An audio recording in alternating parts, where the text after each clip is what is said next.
So we're thrilled to bring this mad scientist to the stage, and I ask you all to help me welcome Adam Savage. Hello, thank you. Hi, everybody. Oh, I have an ASL interpreter. Excellent, I'll have to think up something weird to say. Thank you guys for having me. This is my first South by Southwest. I really appreciate the invitation. Thank you. From my hotel room, I was just grateful last night that I could pull my hearing aids out because I was right at the Driscoll where it was quite noisy. It feels like Comic-Con, except there's no superheroes wandering around. So I wanted to talk to you guys today about a particular bailiwick of mine, something I've been noticing more and more. And is the screen up? Does it say art and science? It does. Art and science. I want to talk about art and science, and having been paid to be both an artist and a scientist without having any formal training in either, I think I'm uniquely qualified to discuss them. Art and science. Art and science. Art, science. Art, science. Art,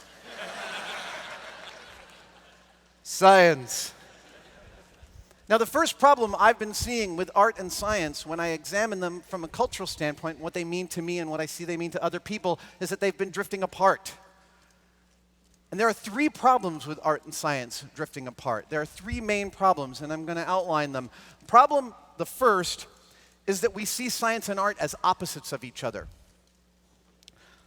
We think of art as loosey-goosey, free form, do whatever you want, and we see science as boring facts that you have to memorize.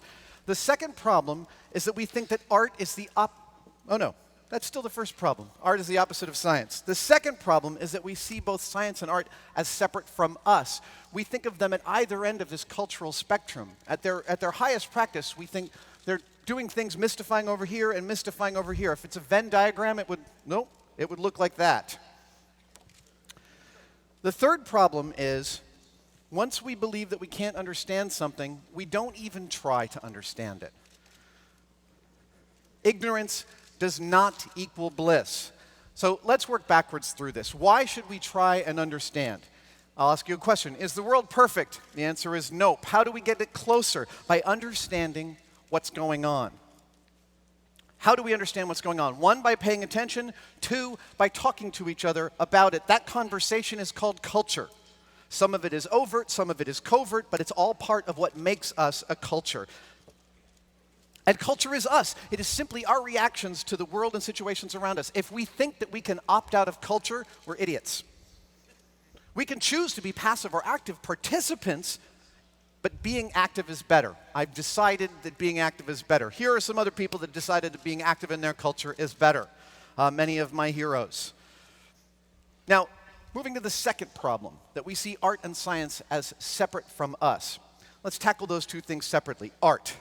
Now, culturally, we separate art out into a high and a low. We see some as high, some as low, that's just beneath us, some as above us, and in the middle is the stuff we enjoy, which means we don't put much value on the stuff we enjoy. So at the low, you've got gross crafts and silly sweaters, stuff like that. At the high, you've got art that's complicated and you don't want to talk about because it's hard to understand. And in the middle, look, cinema does a great job of riding right across this big band in the middle. We talk about it as a nation, we talk about it as a culture, but even cinema is split between high and low. Also, it's interesting to note how we view artists, and the way we've viewed artists throughout the 20th century is still often how we look at them in the 21st. We see them either as tortured artists, or we see them as gross caricatures of a doofus. And our response to art, when we see art that's difficult, something like a Rothko, or a Pollock, or a Hearst, we say this phrase. Now, this is a big phrase. When I was a kid, it's not so much now, but I still think the sentiment holds. We say, I don't know much about art, but I know what I like. Now, my father, I grew up with a fine artist. My father was a painter, and he structured his life. I watched him structure his life in such a way so that he could paint for hours every single day, and through my whole childhood, he painted for 3 or 4 hours every day. He steadfastly refused to talk about his art. It meant something to him. He wanted it to mean something to you, but he understood that those two things were different, and he didn't want to color what it meant to you. But he explained that he thought that I don't know I don't know much about art, but I know what I like is about the most profound statement you could make about art. Art is only what we like. What we like may be based on our experience, our education, or simply our mood or the weather outside, but they are all equally valid responses. There's no wrong response to culture. We are all agents of it. It's often said that there's no such thing as bad art, and that is total bullshit. There's plenty of bad art. The egalitarianism of art, though, is in our response to it. There is no invalid response to art. The only wrong response is the one you borrow from another and when you let someone else tell you what to think. That bears repeating. The only wrong response to art is the one you borrow from another when someone else tells you what to think. Okay, 2, science. We don't think we're qualified to discuss science. Not really. And let's take a look at science news. There's usually 2 different types of stories in science news. One is, some ridiculously complex thing like the Higgs boson that someone tries to boil into 250 words on BuzzFeed. The other is ridiculous technology that'll never happen. Think about you driving here today. Do you want all those people in flying cars? And also the way we look at artists, think about the way we look at scientists. Again, we split them into 2 camps. Either we think of them as grandfatherly bestowers of wisdom on our culture, or we look at them as nerds and geeks that are below us. Every generation that has existed since we've been writing stuff down has thought the same thing about science. They have thought that everything has already been discovered. Now, this is one of my heroes, Richard Feynman. A colleague of his tells a story about going over to Feynman's house for dinner to cook spaghetti. And as they were breaking the spaghetti to put into the boiling water, the colleague noticed that when you break spaghetti strand, it doesn't just break in the middle, that actually a third piece flies out of the middle. And from a material science standpoint, this is actually kind of unique. They never got to spaghetti. They actually ended up breaking every strand of piece of pasta that was in Feynman's house to try and investigate the original cause of what was going on with the material, what was causing it to behave in that way. This is Ellie Lammer. At 12 years old, she is a Berkeley resident who suspected that the parking meters in Berkeley weren't giving the right amount of time. Apparently, the city of Berkeley had been approached about this by a lot of people, and they said it's going to cost us like $200,000 to do a study on it. She did it in a few weeks with a stopwatch. Her work became a published paper which became legislation known as Lammer's Law in California about the regulation of the timers on parking meters. This is Jack Andraka. At 15, he discovered a cheap and efficient way to diagnose several different kinds of cancer and won national science fairs with it. I met him last year at the White House. This is, XKCD. We love XKCD, and he loves Mythbusters, and he has this wonderful dialogue between zombie Richard Feynman and someone complaining about Mythbusters that were entertainment but not science. And zombie Richard Feynman says at the lower left-hand panel, by teaching people to hold their beliefs up to experience, Mythbusters is doing more to drag humanity out of the unscientific darkness than 1,000 lessons in rigor. Show them some love. It's not to toot my own horn. It is a beautiful lesson in exactly what we actually take seriously on Mythbusters. We state, and we will repeat this, we don't stand by our results. We stand by our methodologies. We know that doing one iteration of an experiment isn't really enough, but we like to imagine that our methodologies are rigorous enough, and if they're not, we will go back and retest them. Science is for everybody. Every time you've ever adjusted your behavior, adjusted the punchline of a joke to get a bigger laugh, you're working empirically off of previous knowledge to build something better. That is a scientific approach. The "I don't know much about art, but I know what I like" phrase for science is this: I'm not really a math person. There it is. I'm not really a math person. This is the way people say things like, science goes on in that building, but I don't understand it. It's the way they say, my brain will be taxed by this. I don't know enough facts. I don't remember enough from grade school. I have a friend who's a filmmaker. He's obsessed with filmmaking. He makes a meager living at it, but he edits all the time, like 50 hours a week. He's always making films, and he makes beautiful films. And he says, I'm great at math. I'm just not very good with numbers. And this is a deep understanding about math, because of course he's great at math. An editor has to really understand the algorithms of a story arc, of a beat, of a scene, of an actor's performance, and be able to cut back and forth between those pieces to generate an interesting narrative.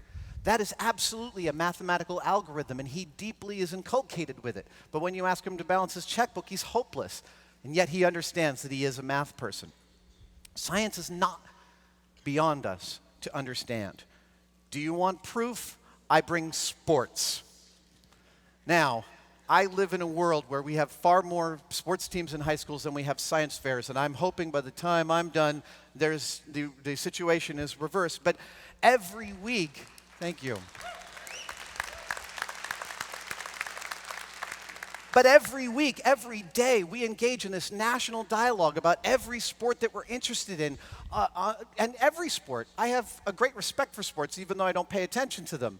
These are athletes and geeks and nerds at the pinnacle of their physical ability, utilizing their brains and their bodies to do incredible things. There's tremendous amounts of complex physics and math going on in this, and we have a dialogue about this every single day in this country. There is plenty of active scientific discussion going on in the service of sports. Richard Feynman says, science is the belief in the ignorance of experts. And when it comes to sports, we have no problem in dispensing with all of the experts on television and say, I don't think he's full of crap. I believe that this guy is good. This team is going to be the better team. I believe this is the better driver. I believe this is the better golfer, and here's why. It would be great if we could have that same dialogue about both art and science. Now, the last problem, the idea is science and art are opposites. And this is perhaps the greatest misnomer. And it is so culturally imbued in us to think of science as the death of art. Somehow that the scientific method is the opposite of open-ended creativity. This is an article from just last week. They took an fMRI machine, functional MRI machine, and put a mathematician in it, and they showed him beautiful equations like Euler's identity. And they noticed that the parts of his brain that it lit up were exactly the same parts that were lit up in an artist's brain when he saw a beautiful piece of art. Let's take a look at the scientific method, the supposed opposite of creativity. The first step of the scientific method is come up with a question. Second, form a hypothesis. The third, design an experiment to test that hypothesis. Okay, coming up with a question. How do we come up with a question? Well, in the early days of Mythbusters, we were testing a story. Do you get wetter running or walking in the rain? This is a terrific question. It's a terrific question because everybody understands what it means. You instantly get that. Oh, right, yeah, running or walking in the rain. Cool, totally. But actually, when you start to think about it, it gets more complicated. Because if you run for, let's say, n period of time, let's say 30 minutes, it doesn't matter whether you're running or walking, your clothes won't be able to hold any more water, and you will reach total saturation. So clearly, both graphs end up at the same point at some point. So then we're talking about some arbitrary point before that we're going to test for, and what should that be? Should that be running from one building to the next? Should it be running one city block, running from your car into a building? All of a sudden, the question gets more complicated. And when we were actually writing this story out, there was a lot of argument among our crew, as there is every time we're planning a story, about what we think are the important elements. This discussion is something we believe fervently, each of us taking our stance. I mean, Jamie and I are arguing constantly, and it is an important part of the ethical rigor that Mythbusters has, is that we're always arguing back and forth to figure out what the right answer is. And when we come to the right answer, it's actually really obvious. Okay, the second part of the scientific method, form a hypothesis. So why would this be? Well, it could be because you're giving less time for the rain to land on your head and giving more time for your chest. Well, that's a testable hypothesis. Robert Pirsig points out in Zen and the Art of Motorcycle Maintenance that actually the forming of a hypothesis is a self-generating act. That is, the moment you form a hypothesis, you can form another hypothesis, and another one after that, and another one after that. That the more you come up with, the more you can come up with. That is absolutely the definition of a creative act. Now, third, design an experiment to test that hypothesis. This is one of my favorite things to do on the show, is to boil away, take away all the possible variables so I can see one thing really, really clearly. It's genuinely beautiful when you can do it, and you learn so much when you fail at it, which we do all the time. Now, all three of these processes is a deeply creative exercise. Every piece of the scientific method requires creativity and ingenuity and imagination to fulfill it. Okay, now I want to put this back together. Around the turn of the last century, science had come to a tremendous crescendo. Our technology with trains had reached such a point, we had saturated so much of Europe and India. The trains were moving so fast and so precisely, they actually precipitated the need for world time, for a time clock that we could count on all over the world. Until this, Paris was like 2 hours and 18 minutes behind London, and no one knew why. But because the trains were moving so fast, we needed to know. Manifest Destiny, 1909, not our finest moment as a country, but 1909, we declared the United States fully explored. Around the same time, a young patent attorney came up with one of the most important scientific equations in human history. The Wright brothers also invented the airplane. This is all within about a 12-year period. And art responded to this smaller world with more facets. Picasso painted the Demoiselle d'Avignon, the first Cubist painting. He's attempting to break up our view into multiple pieces at once. He's attempting to look at several facets of something at once. This is a direct response to the culture of science that was happening all over the world. Marcel Duchamp responded, also giving his own finger to classic art by calling it nude descending a staircase. Boccioni, unique forms of figures moving through space. Art and science are how we converse about who we are and what we're doing. Since the first caveman picked up a stick, sharpened it, and learned that by putting a point on it, when he jammed that pointed stick with an arrowhead on it, it would tear up the insides of an animal and kill it faster, and thus he could eat bigger game, he was utilizing science. When he came back and told his compadres about it, that he could catch bigger things, how did he tell them? By painting it on the wall with art. Art and science have always been the twin engines pushing us forward as a species. So, I will say, I think, number one, pay attention, take a look around, and eventually you will notice patterns. Number two, participate. And by participate, I mean question absolutely everything. Number three, nothing is beyond your understanding. Seriously. Feynman has this beautiful talk. You should go onto YouTube and look up Richard Feynman talking. Actually, this audience, probably more of you have done it than any other audience I've ever spoken to. But Feynman is asked about magnetism, and he says, he has this great Brooklyn patois, and he says, what can I tell you about magnetism? I can't tell you much about magnetism because I don't understand it in any terms you understand. You need a doctorate in physics to understand magnetism as I understand it, which means, really, because I can't explain it to you, that I don't fully understand it. Culture is conversation. Art and science are how we have that conversation. They make us all better. Thank you.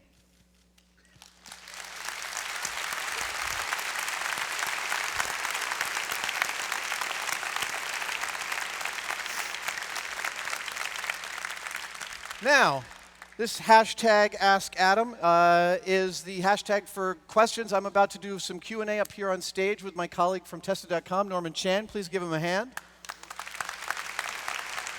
Oh, sir. All right, so as Adam said, we're taking questions over Twitter, so use the hashtag #AskAdam. None of those RFID questions. And we have someone in the back filtering the questions. Okay, good. So we'll be reading out here.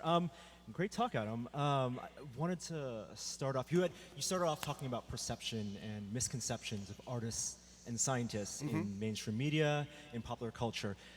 Are there misconceptions and perceptions that work the other way around? Do scientists and artists have misconceptions of what the public understands and how they think about scientists? That's a really good question. I think that artists, because they really understand that they are conversing with the culture, are more versed in a language of their culture, perhaps more than your average scientist is. But, I mean, most of the more brilliant people that I know, people like Danny Hillis from Applied Minds, they really do understand that. They do. But actually, I think they might be more conversant in that. But actually, I haven't thought of it until this very second. You talked about when you're, for example, planning a Mythbusters show, about it being a story. Yeah. And I don't know if a lot of people know that that's how you plan out these episodes. You think of them as narratives. Yes. in planning out a story, does that ever get in the way of the experiments? And how do those things butt heads with each other? That's a good question. Yes, according to Jamie Heineman. Yeah, I mean, we are storytellers. We tell a story on television, and the narrative needs all of the rules of an Aristotelian narrative. It needs a beginning, a middle, and end, a hook, a hold, and a payoff. I don't think that the story gets in the way of the experiment, because I think I've learned over the years that the scientific method grids beautifully onto the narrative arc. And that is, every scene follows from its predecessor towards its successor and leads inexorably to it. And when we plot out an episode on Mythbusters, I mean, we do plot them out at the beginning, but we never end up shooting what we've plotted. Things happen that we don't expect on almost every kind of experiment, and then we will alter the narrative to fit that. We will change the story and go to a different location. And that becomes part of the story. Absolutely, yeah, yeah. In terms of telling the story, what can scientists do to be better storytellers? Ah, that's really good. You know, I think that the science in our country could talk more about failure. I know that NASA, any NASA scientist will tell you any scientist will tell you failure is the most important part of science. It's where you really learn stuff. But we're also in a culture that's quite hostile to science, and science gets really politicized. And thus, to talk about failure is all of a sudden to court a news story that isn't about the issue, but somehow about how, oh, you're idiots and you guys should be getting it right all the time. So I think that there is absolutely a cultural steering away from talking about failure as a key to science. And that also means that it steers kids away from science because they think it's guys in white lab coats. They think it's like math. They think it's a mountain of facts that needs to be memorized. And any mathematician will tell you, math is this big undiscovered country full of buildings that they have no idea what the inside looks like, and it's a really mystifying and awesome place. All right, so we have our first question from the audience. It's from Claire. She asks, how do we get people, especially girls who identify themselves as creative, to stop being afraid of math? Wow, what a great question. Gosh, I have no idea. I mean, one is because I have sons, so I don't have any expertise in getting girls interested in stuff, especially no expertise in getting girls interested in stuff.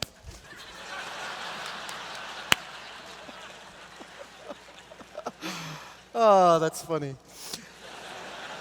Yeah, it's a good question. Again, it's about celebrating. I would love to do a TV show about the scientists I meet at NASA and JPL, MIT. These people are all really brilliant, and they have excelled in their field of robotics or rocket technology or aerodynamics. But what you'll find with every single one is that they have really awesome hobbies that often have nothing to do with their discipline. Whether they're drag car racers or horseback riders or something, they put as much into their hobby as they put into their discipline. And when you get them talking about it, it's super fascinating. And again, that's the kind of dialogue, I think, that lets people know that being an architect isn't just having to memorize tons of figures. It is something that it is a creative discipline. And maybe that's where the fear comes from. Yeah. There's a perception that it takes all of your time, it's all consuming. Absolutely. But actually these things feed into one another. Yeah. So next question is from Tyler. How do you plan on emphasizing science more in schools? Or what are schools not doing enough to emphasize science? Well, yeah, one of the cultural offshoots of the fact that we don't, it's clear that even our educational system often thinks of science as a bunch of facts to memorize. Because one of the two first things to go in any budget are the arts and the science hands-on experimentation. I'm an honorary lifetime member of the California Science Teachers Association, and every science teacher I've ever met spends a fair bit of their salary on experiments in their classroom. They're self-funding this on a meager salary. And my hats are off to science teachers. I'm terrified of children. And, they're doing the real work in the real trenches. We should...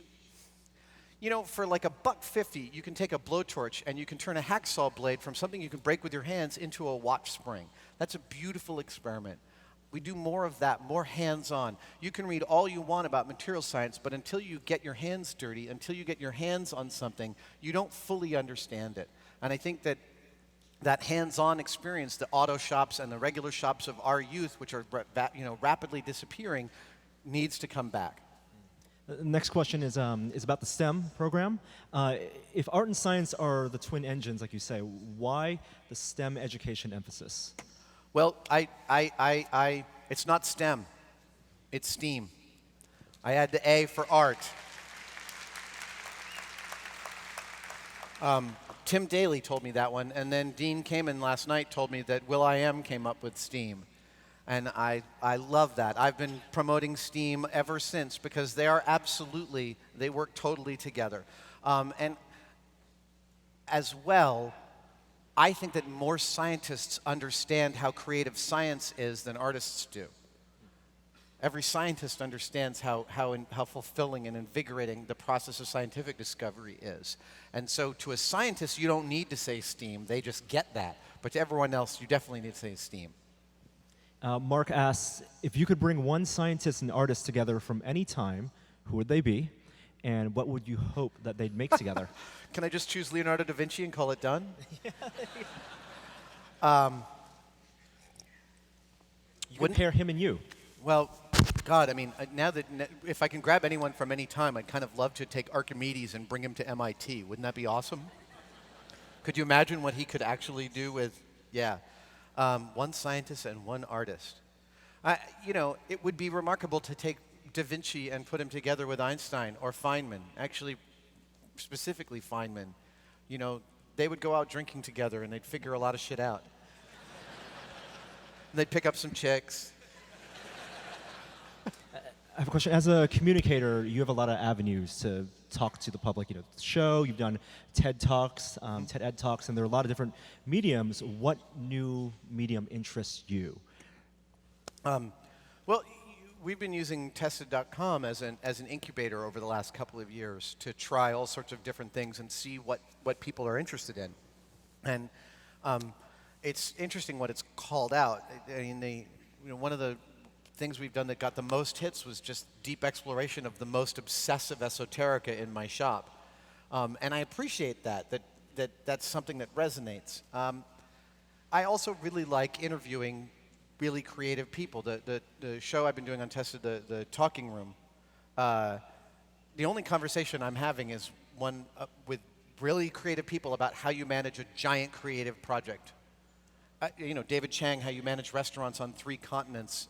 Vince Gilligan, how do you maintain story fidelity across 5 and 6 seasons of the best show ever made? Across all different disciplines. Across all different disciplines, absolutely. Guillermo del Toro told me, I said, how do you make a movie with like 40 designers and all these people building stuff? He says, you have to give everyone a very totally free rein within a tiny bandwidth. That conversation fascinates me because I think we also think of, how do I put this? We were doing some driving myths last week with a wonderful Formula Drift driver named Conrad Grunwald. And Conrad, like any race car driver, is not only really good at his discipline, but he's also a company. He is also an entity that is Conrad Grunwald Racing, which means they have sponsors, they have meetings, they have commercials, they have a car, they have huge expenses, a team of people moving all around the country. So Conrad's good at 2 different things. He's one of the best in the world at racing, but he's also a businessman, and he's really good at that.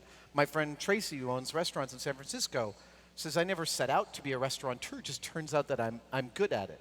That twin conversation of being both good at managing a project as well as implementing it, managing and delegating pieces of it, as well as making sure those pieces have a fidelity to your final vision is really difficult. And I'm very fascinated by what that conversation can engender. The business acumen being a necessary part of... Yeah, and it's not just business acumen. I think it's management and delegation. I'm going to go bigger than business because even an artist has to be able to delegate Tom Sachs has to delegate to his assistants what to do and how to do it. And one of the things he says is it's really hard to get them to do it terribly. Like he wants this sort of beat up aesthetic, so it's like he has to train them to work shittily. This question is from Jen. She asked, you've discussed how the scientific process is creative, but would you say the creative process is scientific? And if so, how so? Yes! when I was really taking sculpture seriously in the early 90s, late 80s and the early 90s, painting something, and still my favorite part of making something, the final weathering, the final bringing it home. And one of the techniques I developed way back then was I'd look at something and I'd think, what color should it be? I did this whole series of kind of twisted robotic arms that looked like they'd been rotting under a bog for 1,000 years. And I had this arm I'd just completed, and it had leaves all over it, and I was like, I don't know what color it should be. I don't know what it should look like. So I thought, well, what if I push it in the opposite, what if I push it in the worst possible direction? Like, what if I do the absolute polar opposite of what I think should happen? So I painted this really complex shape with a candy stripe all the way, swirling all the way around it. And it looked terrible. But that was the point, because the moment I saw the candy stripe, the moment I peeled the tape off, I understood which direction it should go. You're talking about in art, that's allowed. You feel like you can do that. Absolutely. It's not frowned upon. But again, in science, one of the ways you can form a question is by pushing something to its limit and seeing what happens.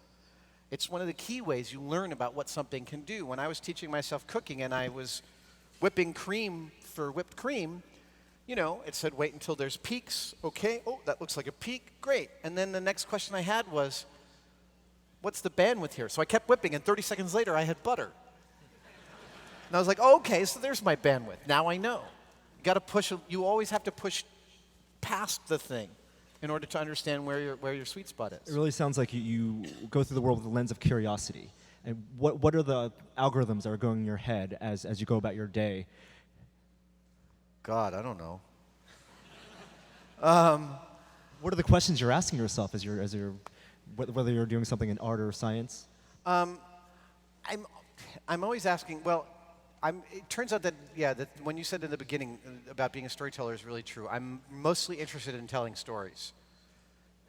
Whether it's with art, whether it's with science, whether it's with interviews, whether it's whatever it is that I'm doing, I'm interested in the story arc. I'm deeply addicted to the narrative arc. And so I'm always interested in what story what I'm doing fits into. I've always liked to know the big picture. So, and that story changes. You know, so right now I'm doing all these drawings of a piece that I'm working on, and I haven't done tons of drawings before. And so I'm thinking how these drawings will fit into the final display of this piece, what they will do. That's the main line of inquiry. How does this fit into the bigger picture? You talked about drawing. It's something we talk about on the podcast, actually. If it's a skill like drawing where you don't have a lot of experience with it, how do you jump in? Like if you're a scientist and you're just doing diagrams. I start in pencil. I start in pencil and I use a backlight and I cheat and I scan it and I put it into Photoshop. I mean, I use every trick that I can. You know, I always have. The thing for me about the technical execution of something is I'm not an expert at any of the skills I have ever gathered. I'm a serial dilettante, but I know enough of them to achieve a final product that I find satisfying. Do you ever encounter what Ira Glass calls the gap between what you know is good and what you're capable of?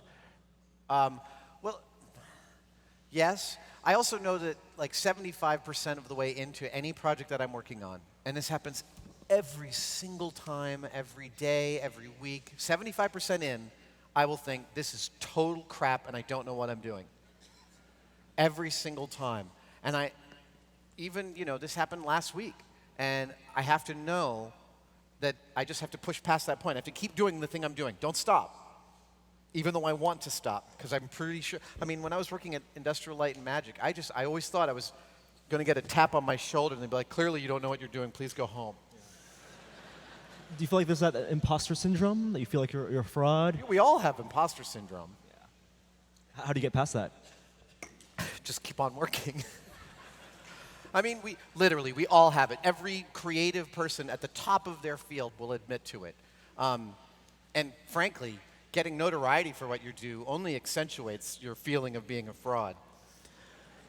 Because you know how stupid you are. You know how lazy you are.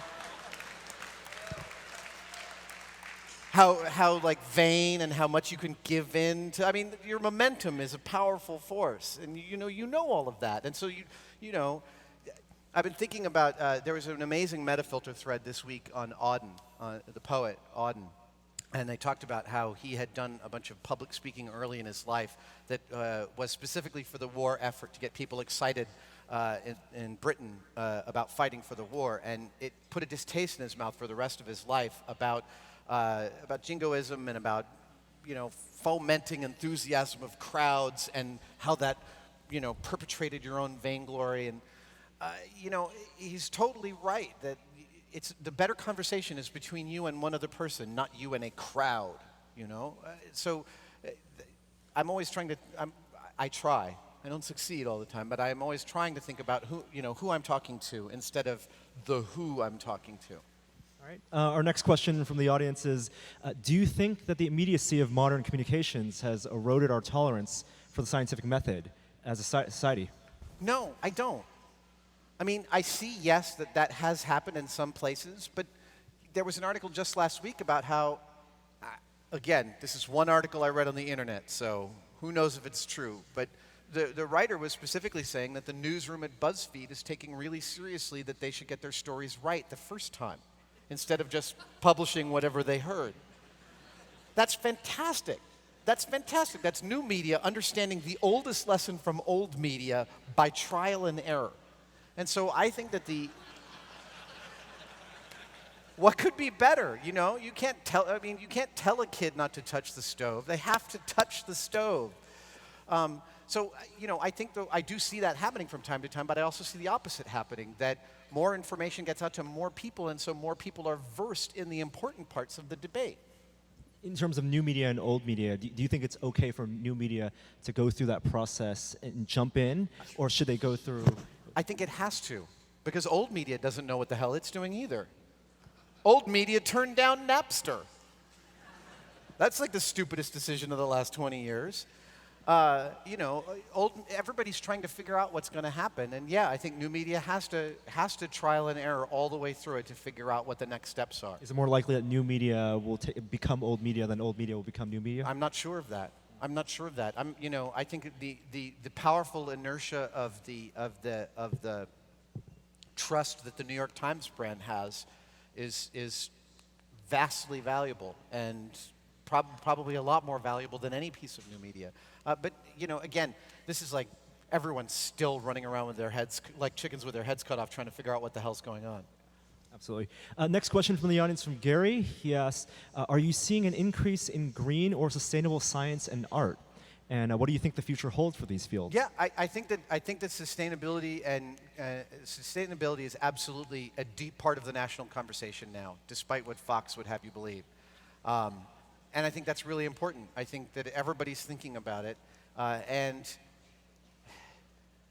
it's the right kind of debate. I'm really glad to see that. What about sustainability in the green movement? Can those facilitate conversations in art and science? Well, of course they are. Of course they are.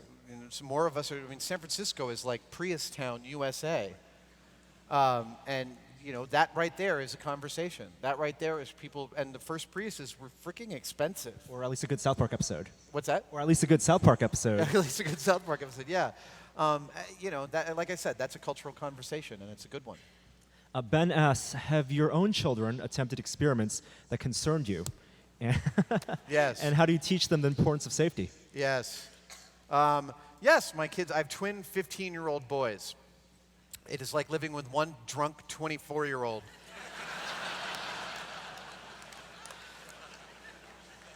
Drunk, horny 24-year-old with porn on everything that is around them. So yeah, they have attempted experiments. One of my kids got into parkour for a while, which is terrifying. The other broke his femur skateboarding a few years ago. They've come on set. They see what we do, but they're teenagers. They're gonna, again, they got to touch the stove. I can take skateboards away, but that doesn't mean they're not going to skateboard. And you're not pushing them toward one field or another. No. I'm trying to do like what my parents did, which is encourage whatever they're interested in. They're both interested in music and performance. One is a very accomplished singer and guitar player, and he's at a performing arts school in San Francisco, and the other is just about to go into high school. And is also looking at both acting and music in that. Next question, something you touched on in the talk. How do you train scientists to appreciate or adapt to art, both high and lowbrow? You know, I think that, I didn't say this in the talk. I had this longer tangent that was going way off topic, but it's easy to look at a Jackson Pollock and say my kid could do that and it's bullshit and it's not important. But for anybody who's ever stood in front of a Jackson Pollock, that's not a question. Like, they're powerful, impressive, concerning, and upsetting pieces. And, you know, I feel like if you went and saw art in a museum, if you went and saw art in person, you'd understand a lot more about it and a lot more about your own take on it. It's sort of like it's the equivalent of taking stuff apart. If you look at enough stuff, you start to see patterns emerge because you're paying attention. And when you see patterns emerge, you start to be able to call up to your own judgment about something, you know, which is, it's like my early political science hero, Noam Chomsky says, you know, yeah, I've done all this experimentation, but you shouldn't take my word for it. You should go out and do your own research, count the column inches in the New York Times, and come to your own conclusion. There's a question here about Jamie. The question simply is, where is Jamie? Where's Jamie? Jamie's already on a plane on the way back to San Francisco. He was here last night. Jamie was here last night. Anyone get to party with Jamie? There we go. But I want to ask about Jamie and your relationship with Jamie. When did you guys figure out that you guys had a relationship that would be conducive to a narrative, to telling stories? So Jamie gave me my first job in special effects 21 years ago. And then 11 years ago, he called me up because we were professionally friendly and said, I got a call from Discovery Channel. They want to do this show called Mythbusters. They want to shoot a demo reel. I don't really think that I could do it on my own, but maybe we could do it together. And then we shot the pilots over 6 weeks. They loved it. The camera crew showed up 3 weeks later. Sorry, we shot the demo reel over 6 hours, cut it. The camera crew showed up 3 weeks later. We shot the pilots over 6 weeks, and then Discovery picked them up. And we've been literally shooting Mythbusters ever since. But in January of 2003, when the first episode of Mythbusters aired and the ratings were really good, I found out about it in Jamie's office, and he sat in his desk and he leaned back and he goes, with this sort of evil grin on his face, and he says, you know, I may end up being more important to you than, you know, even the person you end up marrying.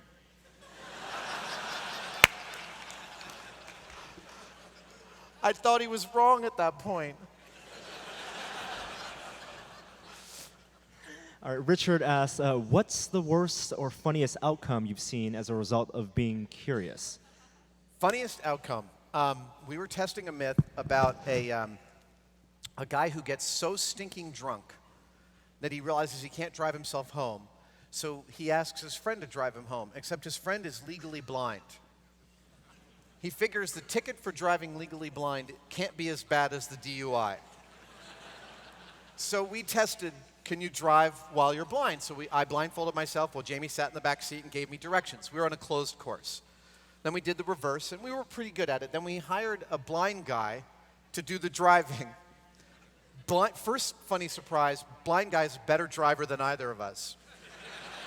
Because he has no preconceptions about driving. You tell him turn left, and he just does this until you tell him to stop, and then he stops.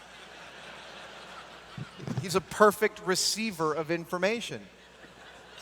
So then the next step was to get Jamie drunk. And this is funny. Whenever we get drunk, we get to choose our alcohol. So, you know, on the show, I've usually chosen like a nice 18-year-old single malt. Jamie likes Maker's Mark.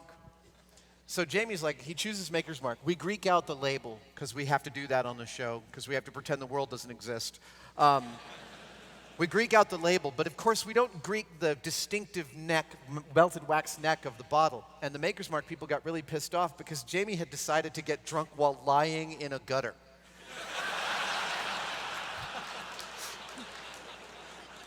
Which is also one of these things that it was like, if that had occurred to me, I would have never suggested it to Jamie because he would have been like, no. But then he comes up with it. Like, you can never guess where he's going to come from. So he gets drunk, and he gets in the back seat. The blind guy gets in the front seat. And the most astonishing result happens. The blind guy drives exactly like a drunk person. Like weaving all over the road, going too slow, overcorrecting, stopping, backing up, going forward, backing up, going forward. And we're in the chase car. We're going about 1.5 miles per hour. And we finished this 20-minute run that should have taken 4 minutes. And Jamie gets out and he's like, oh, I thought that went great. That was my favorite. Christopher here has a really interesting question. You sync art and science so well. What about science and religion? And is there a place for religion or spirituality in that conversation? There totally is. We don't have to prove religious ideas. They don't require proof. They don't. And frankly, if someone wants to believe in an initial domino ticker who ticks the first domino and sets everything else in motion, I have no quarrel with that because I can't prove or disprove it. And it doesn't change anything that I believe and it doesn't alter any way that I want to behave in the world. That's fine with me. There are plenty of people that believe that on every different discipline. And they get a lot from that. They get a tremendous amount from that, not least of which they get together every Sunday and talk about how awesome things are. We should learn, atheists should do that too. We should get together every Sunday and talk about how awesome shit is. But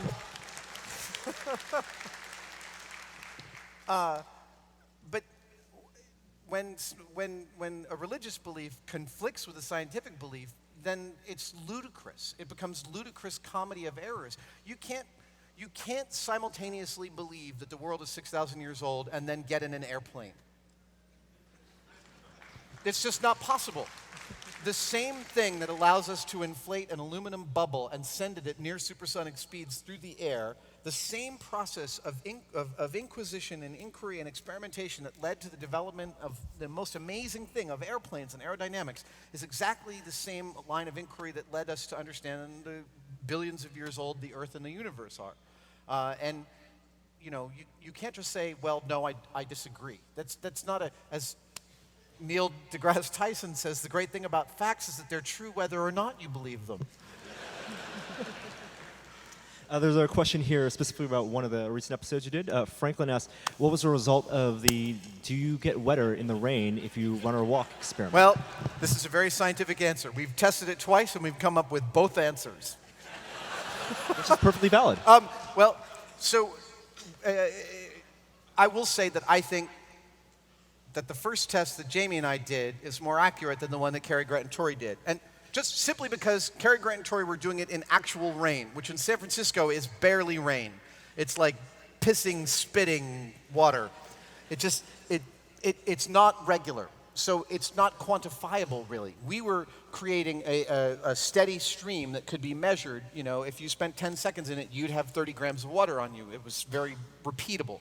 And so I'd love to test it again. Absolutely, it's worth testing again. And I think the answer is, it's better to run than to walk. No, wait, it's better to walk than to run.